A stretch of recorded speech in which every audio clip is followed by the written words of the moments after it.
ጎህ ቤቶች ባንክና ንጋት ኮርፖሬት የስፖርት ዘገባዎች አጋር ናቸው። እናመሰግናለን። በጎንደር ከተማ ሲካሄድ የቆየው 8ኛው የመላ አማራ ጨዋታዎች ዛሬ ፍጻሜውን ያገኛል። ለሁለት ሳምንታት ሲካሄድ የነበረው ውድድር የእግር ኳስ ፍጻሜ ጨዋታ የውድድሩ መዝጊያ ሲሆን ወልዲያ ከተማ ከደቡብ ወሎ ዞን 8 ሰዓት ላይ ጨዋታቸውን በሚያደርጉት ውድድር ይፈጽማል። ወልዲያ ጎንደር ከተማና ደቡብ ወሎ ደግሞ ምዕራብ ጎንደርን በማሸነፍ ነው ለዋንጫው የደረሱት። ዛሬ ረፋድ በተደረገ የደረጃ ጨዋታም ጎንደር ከተማ ምዕራብ ጎንደርን 2-1 በማሸነፍ የነሐስ ሜዳሊያን አግኝቷል። ከሰዓት በኋላ በሚኖር የመዝጊያ ስነ ስርዓት የአጠቃላይ ዋንጫ አሸናፊዎች ዋንጫቸውን ይረከባሉ። በኦሎምፒክ ስፖርቶች የባህር ዳር ከተማ አስተዳደር በፓራሊምፒክ ደግሞ የሰሜን ሸዋ ዞን ቀደም ብለው የአጠቃላይ አሸናፊ መሆናቸውን አረጋግጠዋል። ምዕራብ ጎጃም ዞን ደግሞ በዲፍሊምፒክ አሸናፊ ዞን መሆኑ ታውቋል።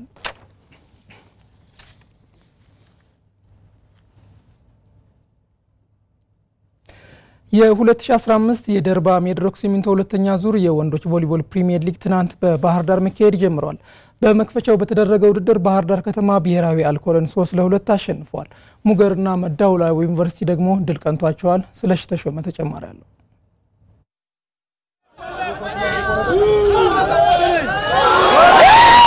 የ2015 ዓ.ም ደርባ ሜድሮክ ሲሚንቶ ሁለተኛው ዙር የወንዶች ቮሊቦል ፕሪሚየር ሊግ በባህር ዳር ከተማ ተጀምሯል። 7 ክለቦች እየተሳተፉበት ባለው በዚህ ውድድር የመጀመሪያው ዙር በባሌ ሮቤና ወላይታ ሶዶ ከተሞች ተደርጓል። የመጀመሪያውን ዙር ወላይታ ዲቻ 14 ነጥብ በመሰብሰብ በደረጃ ሰንጠረዡ አናት ላይ ሆኖ አጠናቋል። መዳውላቡ ዩኒቨርሲቲና ሙገር በኩል 13 ነጥብ በቅደም ተከተል ሁለተኛና ሶስተኛ ሆኖ ጨርሷል። በዚህ ዓመት ጥሩ አቋም እያሳየ ያለው ባህር ዳር ከተማ በ10 ነጥብ አራተኛ ሆኖ ነው አንደኛውን ዙር ያጠናቀቀው። አማራ ሚዲያ ኮርፖሬሽን ያነጋገራቸው ተጫዋቾችና አሰልጣኞች የመጀመሪያውን ዙር ቆይታቸው ምን ይመስል እንደነበር እንዲህ ገልጸውታል።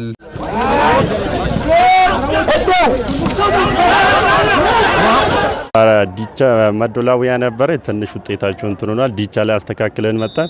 አሁን ባህር ዳር ላይ ደግሞ ሞረኛ ስፔን ያመጣን 8-9 ነጥብ ይዘን እንመጣለን ብለን በጣም ተዘጋጅተን ሰርተንም መተናል። እዚህ ጋር ተጫውተን ትሬኒንግ ሰርተን ቆይተን ባሌ ስንት ባሌ በጣም ቅዝቃዜ ነበር እዛነ። አሁን ምክንያት የሆነው እሱ ነው። እኛ በቃ አልቻለንም። ያ እንትኑ ይከብዳል። እዛነ ትንሽ ዝናብ ነገርም ነበር።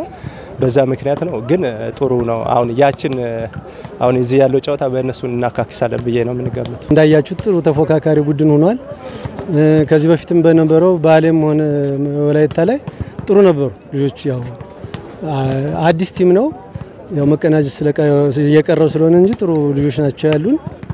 በበለጠ ደግሞ ለወደፊቱ እየተቀናጁ ሲመጡ ጥሩ ነገር ይሰራሉ ብዬ አስባለሁ። የመድረኩ አወዳዳሪው የኢትዮጵያ ቮሊቦል ፌዴሬሽንም የመጀመሪያው ዙር ውድድር ጠንካራ ፍክክር የታየበት በዲሲፕሊንና በስፖርታዊ ጨዋነት እንደተካሄደ ገልጿል። በአጠቃላይ በስፖርታዊ ጨዋነትን በፉክክር መንፈስ አንደኛ ዙር የተሻለ ግምገማ አይተናል።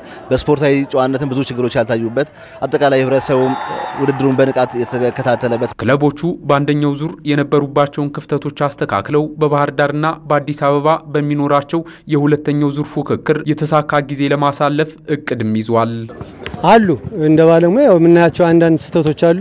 እነዚያን የተጫዋቾች አንዳንድ የምናያቸው ቴክኒክና ታክቲክ ችግሮች አሉ። እነሱን አስተካክለን የተሻለ ተፎካካሪ ለመሆን አስበናል።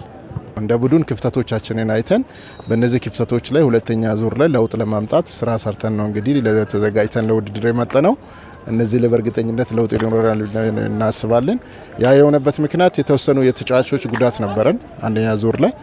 እነዚህን ክፍተቶቻችን ላይ አሁን እነዚህ ተጫዋቾች ከጉዳታቸው አገግመው ሁለተኛ ዙር እንግዲህ ተዘጋጅተን ለውድድሩ መተናል። እንግዲህ የመጣውን ውጤት አብረን እናያለን። ዘንድሮ እኛም ተጫዋቾችን ወስነን እዚህ ጋር የመጣ ነው። በቃ ቢያንስ 1-3 እንኳን ዋንጫ ባንደርስ 1-3 ባለው ደረጃ እንወጣለን ብዬ ነው የያዝነው ማለት ነው። አሁንም ደግሞ ያ እቅድ አለ። በሁለተኛው ዙር በተደረገ የመክፈቻ ጨዋታ ባህር ዳር ከተማ ድል ቀንቶታል። ከፍተኛ ፉክክርና ማራኪ ድባብ በነበረው ጨዋታ ባህር ዳር ከተማ ብሔራዊ አልኮልን 3-2 ነው ያሸነፈው።